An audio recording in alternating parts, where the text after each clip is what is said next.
এখন মনে করেন সুদ খাইয়া, ঘুষ খাইয়া, হারাম খাইয়া যদি যত ইবাদত করা হয়, যত সেজদা দেওয়া হয়, যত দোয়া করা হয়, কোনো দোয়াই কবুল হবে না। এই কারণে যেই ইমামই মসজিদে আপনাদের থাকবে, সেই ইমামকে গরুর গোস্ত, রোস্ট, পোলাও, কোরমা পোলাও কিছু খাওয়ান লাগবে না, শুধু ডাইল দিয়া দুগা হালাল ভাবে ভাত খাওয়ান, ডাইল দিয়া খাওয়ান, হালাল, হারাম না।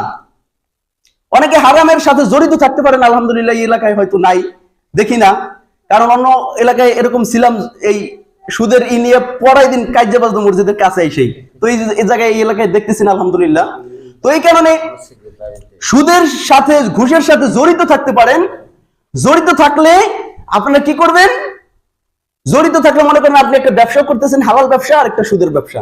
সুদের ব্যবসা বাদ দিয়া সুদের টাকা আপনি খান, মানে আপনার আমল নষ্ট হবে। কিন্তু ইমাম সাহেবকে ওই যেই ব্যবসাটা ছোটটা করতেছেন, ওই ব্যবসার তো মনে করেন 4 দোকান করতেছেন অথবা যে কোনো ব্যবসা করতেছেন, সেইটার তো আইনে ইমাম সাহেবকে খাওয়ান। আইনে তো প্রত্যেকেই তো দোয়া চাই, হুজুর আমার মা অসুস্থ, আমার বেবি অসুস্থ, আমার গরু অসুস্থ, আমার ছেলের বিবাহ হয় না, আমার মেয়ে বিবাহ দিতে পারি না, দোয়া করেন। এখন ইমাম সাহেব জন্য দোয়া করবো?